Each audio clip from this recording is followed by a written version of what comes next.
Assalamualaikum warahmatullahi wabarakatuh. Halo Sobat PBA, ahlan wa sahlan di podcast PBA, tempatnya pembicaraan, berita, dan aktualitas yang selalu asik. Saya Prasetyo Bayu Atmojo, di sini selaku host pada podcast malam hari ini. Dan malam hari ini kita punya topik yang seru nih, yang pastinya bikin kita semua penasaran. Apa sih topiknya? Ialah habit sederhana dalam menguasai bahasa.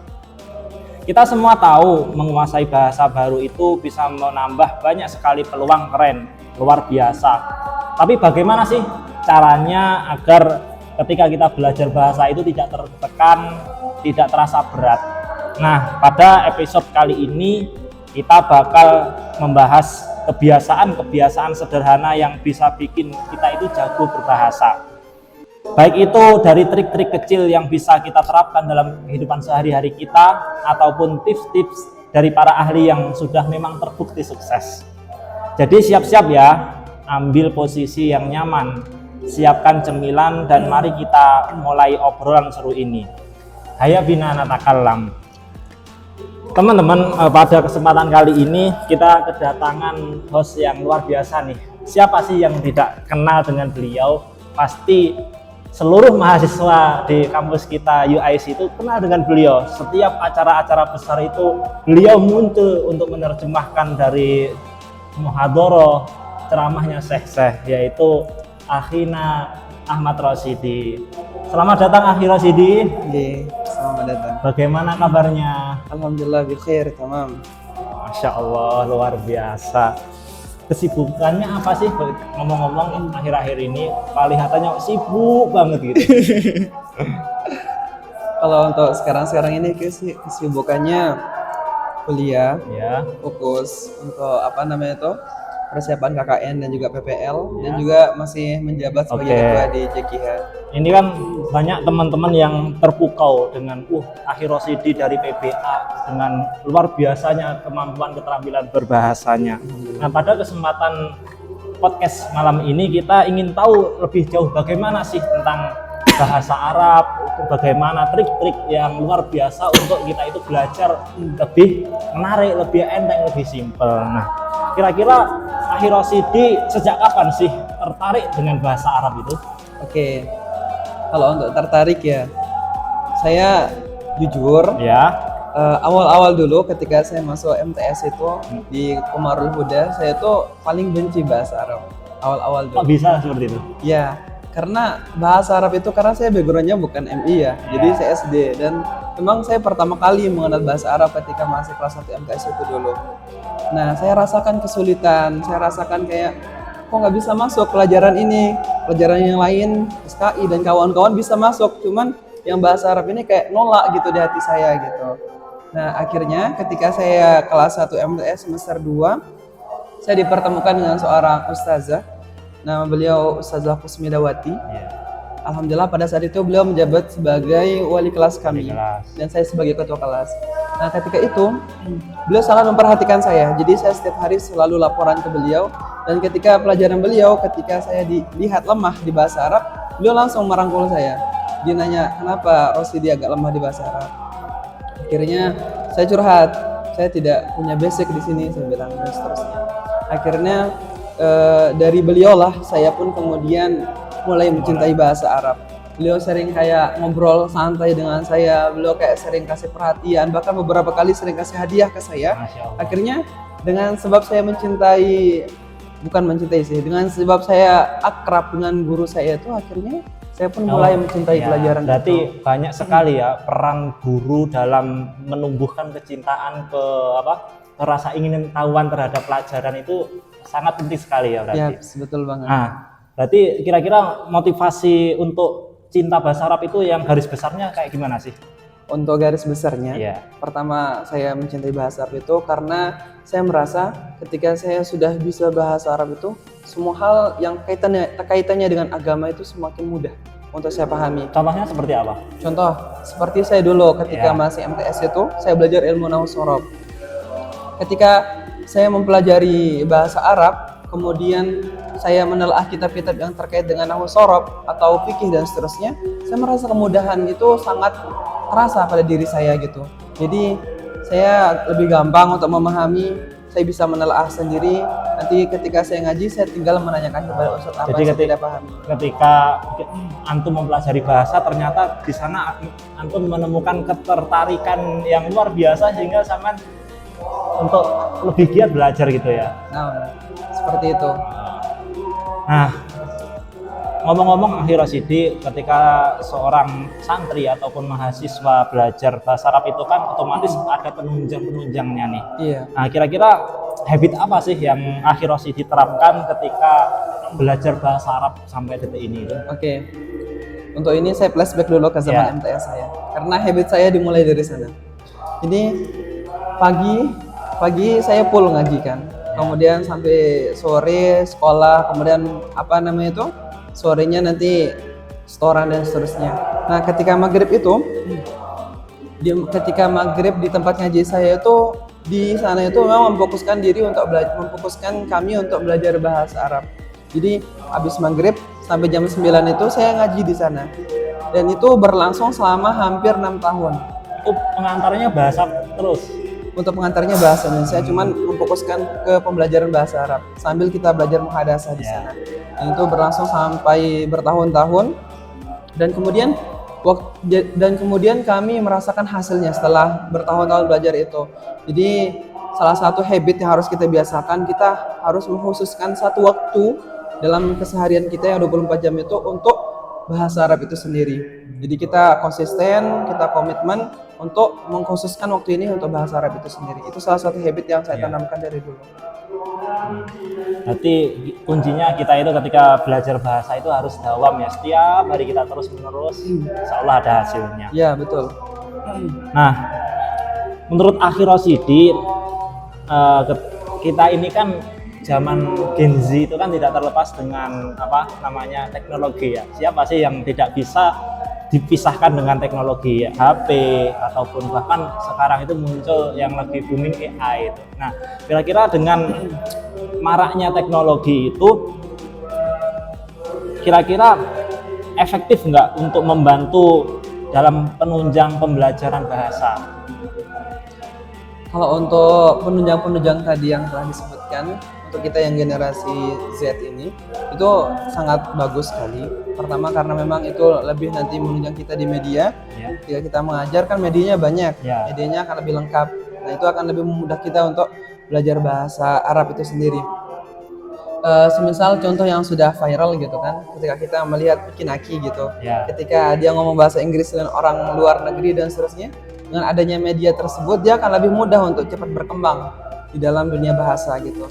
Jadi kalau kita melihat dari sisi positifnya, maka nanti bakalan lebih memudahkan kita untuk berkembang dan lebih cepat untuk bisa menggunakan bahasa, meskipun nantinya harus ditunjang dengan ilmu-ilmu lain gitu untuk lebih memperlengkap bahasa kita itu sendiri. Iya, betul. Berarti kalau zaman dulu kan perjuangan dosen-dosen kita dari cerita-cerita kan luar biasa. Yang namanya belajar bahasa itu kan khususnya istimak ya, itu kan harus mendengarkan langsung dari native speaker-nya. Nah, native speaker itu mereka ketika cerita itu harus mencatat, harus cari kaset, DVD sampai ke luar kota, provinsi. Tapi zaman sekarang itu udah luar biasa ya, kita di mana-mana bisa mendengarkan native speaker secara langsung. Iya, betul. Nah, Akhi Rosyidi, apakah manfaat yang dapat kita peroleh ketika menguasai bahasa yang selama ini antum peroleh? Masya Allah, untuk manfaatnya banyak sekali. Di antara manfaatnya mungkin itu bakalan lebih menjadi poin plus buat kita sebagai mahasiswa PBA khususnya gitu. Jadi kalau kita mendapatkan materi-materi seputar bahasa, seputar tentang pembelajaran ataupun dirasa al-lughah al-arabiyah itu kita lebih mudah paham gitu. Karena adanya basic tadi itu, karena ada dasar tadi yang kita sudah punya. Jadi kalau kita membaca muqarronah, ketika kita membaca modul-modul yang menggunakan bahasa Arab, kita bakal lebih paham. Nanti itu bakal lebih menunjang kita juga ketika skripsi nanti.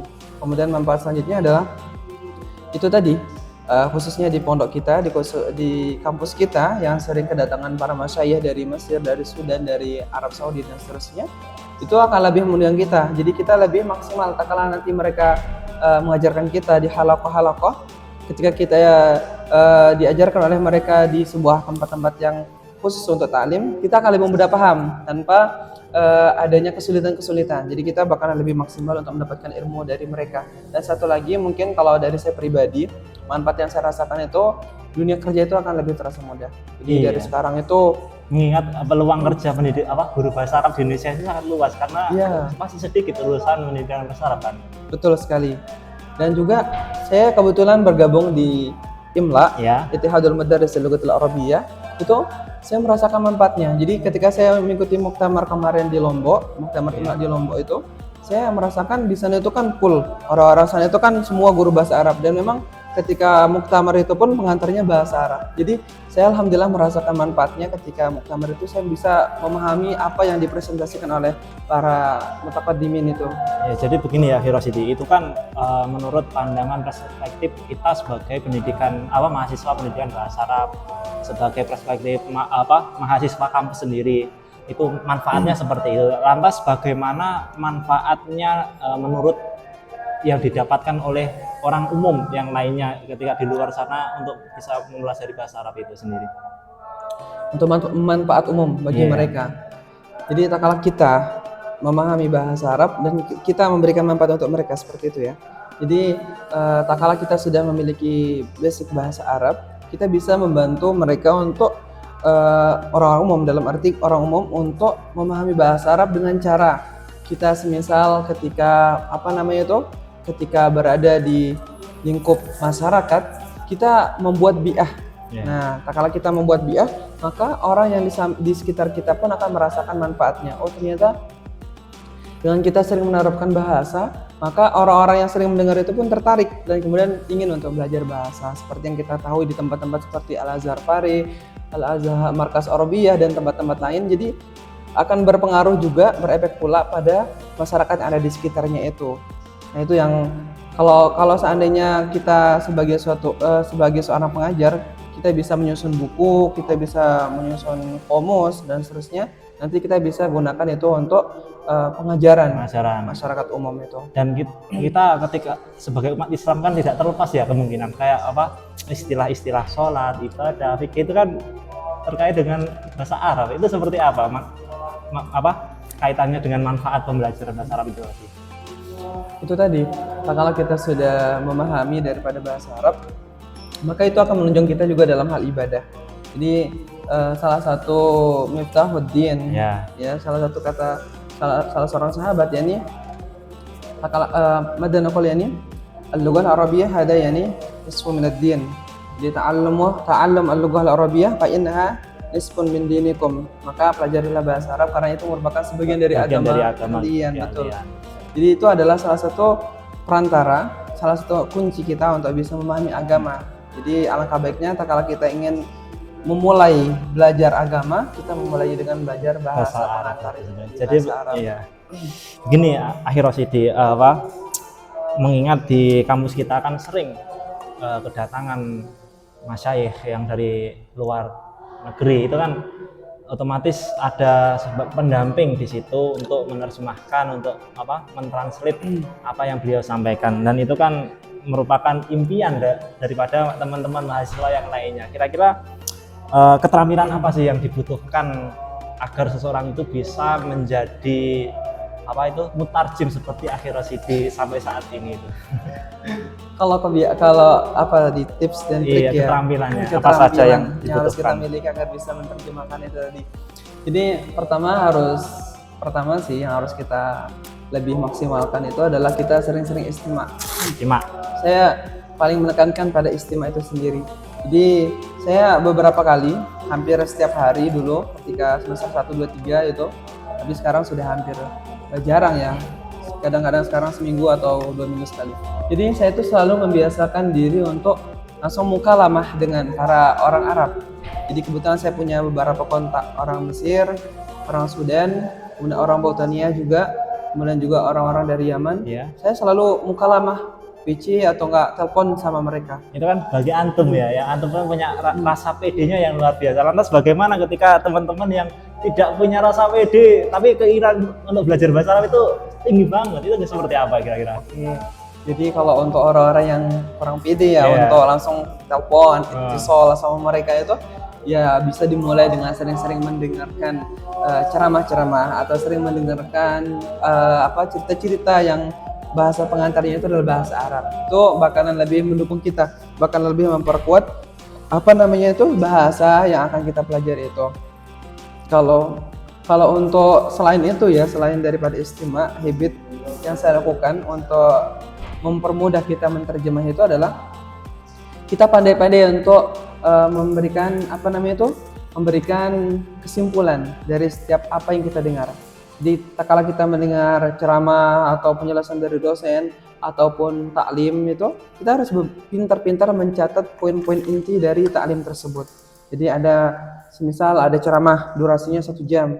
Nah, poin-poin apa saja yang disampaikan di sana. Jadi kita harus pintar-pintar meringkas poin-poin inti, karena tidak semua yang disampaikan itu harus kita terjemah. Ada poin-poin yang harus kita terjemah dan ada poin-poin yang tidak perlu kita sampaikan gitu. Dalam arti tidak apa-apa kalau seandainya kita menggunakan bahasa kita sendiri. Artinya apabila kita menerjemah, selain kita pintar untuk menyimpulkan, kita juga harus pintar meraba makna.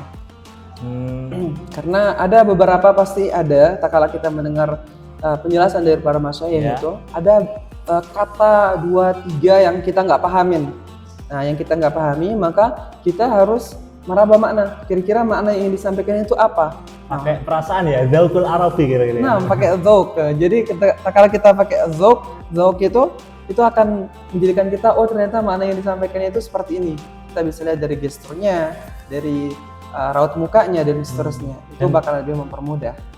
Dan menurut orang-orang umumnya kan yang zauk itu kan perasaan. Perasaan itu kan otomatis kembali lagi ke pembahasan kita tadi tentang dawam. Perasaan itu tidak bisa dididik, kita mencetak itu dengan 1, 2, 3 pertemuan, harus terus begitu ya berarti. Betul. Harus ada itu dawam. Baik, luar biasa Akhir Rasidi. Nah, kira-kira ya selama antum menjadi mutarjim saat ini, kira-kira tantangan apa sih yang antum dapati untuk bisa sampai detik ini? Apakah itu baik dari budaya, bahasa asalnya, ataupun idiom, istilah-istilah khusus antara bahasa Indonesia dan bahasa Arab, kira-kira seperti apa? Kalau untuk hambatan dan kesulitan, iya. Jadi saya memang dulu dari semester 2 itu sudah disuruh dampingi Syekh Ibrahim, ya Syekh Ibrahim Al-Misri itu beliau salah satu menjadi kendala terbesar bagi saya itu adalah karena beliau itu kurang ada kenalan di sini yang bisa bahasa Arab kecuali saya. Jadi saya harus mendampingi beliau ketika nanti turun dari bis, dari jam 2 sampai jam 8 malam itu saya yang mendampingi. Jadi kesulitan saya itu adalah pertama ketika itu adalah membagi waktu. Nah, jadi ketika beliau datang kadang-kadang saya harus absen, saya harus izin dan seterusnya. Kendala yang pertama dari saya. Kemudian kendala yang kedua adalah tak kala kita menerjemah Syekh, kemudian beliau menyampaikan dalil Al-Quran atau hadis yang kita belum hafal. Itu benar-benar bakalan membuat kita kewalahan. Jadi tak kala beliau menyampaikan hadis yang kita nggak hafal dan kita tidak pernah baca gitu, itu bakal membuat kita harus gimana caranya biar hadis ini hafal gitu. Tak kala beliau selesai menyampaikan, kita sampaikan ulang hadis itu kan harus penuh konsentrasi dan perlu maksimal dalam mendengarkan gitu. Dan kendala yang ketiga yang saya rasakan itu mungkin adalah istiqomah ya. Jadi kadang-kadang bahasa Arab ini tuh sama seperti Al-Quran. Bahasa Arab itu sama seperti Al-Quran, kalau seandainya tidak sering didengar, tidak sering digunakan untuk tahadus bil lughatil arabiyyah al-yaumiyah, yakni bakalan luntur, bakalan mulai kemampuannya itu bakalan kita kaku gitu. Betul. Nah itu sih, jadi harus sering-sering juga gitu ngomong dengan mereka agar bahasa Arab kita itu tidak kaku dan kita kalau nanti disuruh menerjemah langsung connect gitu, biar nggak lama connectnya. Jadi harus dibiasakan. Memang ya berarti lughah is use gitu. Yes. Harus terus harus istimror wal istiqomah. Nah, karena kan memang bahasa antara bahasa Arab, bahasa Indonesia itu kan perbedaannya sangat jauh sekali. Mungkin dari situ kita membutuhkan etikat yang sangat kuat agar kita bisa menjadi mutarjim yang luar biasa seperti antum ini. Amin. Mudah-mudahan keterampilan bakat ini tertular oleh semua teman-temannya. Amin, amin. Nah, akhir Rosidi, kira-kira kita sebagai pembelajar, kita sebagai istilahnya muridnya antum lah gitu. Kira-kira apa sih saran dari antum buat kita semua itu untuk bisa semangat belajar bahasa Arab dan bisa terus dawam dalam membiasakan bi'ah atau kebiasaan bahasa Arab itu sendiri? Untuk saran dari saya iya. dan ikhtirah dari saya agar teman-teman selalu istiqomah belajar bahasa Arab agar nanti bisa seperti native speaker itu suatu kaul yang saya pegang sampai sekarang, yakni idza kanatil lughatu fi lisanina kanatid dunya fi aidina. Jadi apabila bahasa itu berada di lisan kita, berada di tutur kata kita, artinya kita bisa menggunakan bahasa asing dan seterusnya, maka kanatid dunya fi aidina, maka dunia itu akan berada di tangan kita. Luar biasa ya. Iya, maka dunia itu global, itu dunia yang akan kita miliki. Iya betul, seakan-akan kita miliki karena kita bisa mengakses semua informasi dari berbagai negara. Iya, karena betul. keterampilan berbahasa itu tadi. Itu salah satu pesan yang saya pegang dan saya istiqomahkan sampai sekarang. Baik, Akhir Rosidi, tema pada podcast malam hari ini itu luar biasa banget. Sebelumnya kita tidak pernah membahas untuk empat mata seperti ini, dan mengingat pertemuan itu kan pasti ada perpisahan, tidak mungkin kita untuk terus berduduk seperti ini kan. Dan mengingat juga waktu itu cukup sempit untuk terus kita belajar, dan belajar itu pun juga tidak ada habisnya. Kita akhiri. Jadi kesimpulan dari podcast pembicaraan kita pada malam hari ini adalah intinya bahwa bahasa itu harus digunakan terus-menerus. Kita harus menggunakan, membiasakan bahasa Arab itu kula yaumin, setiap hari. Kalau bahasa tidak digunakan setiap hari, ya bagaimana kita akan menjadi murid pembelajar bahasa Arab yang handal bahkan sampai ke mutarjim seperti itu. Luar biasa Akhir Rosidi, malam hari ini hari yang luar biasa. Saya ucapkan terima kasih Akhir Rosidi Afwan atas kesediaan dan waktu luangnya dan ilmunya yang luar biasa bermanfaat. Saya di sini sebagai host podcast PBA malam hari ini, saya ucapkan terima kasih banyak. Mohon maaf. Akhirul kalam. Billahi taufik wal hidayah. Wassalamualaikum warahmatullahi wabarakatuh.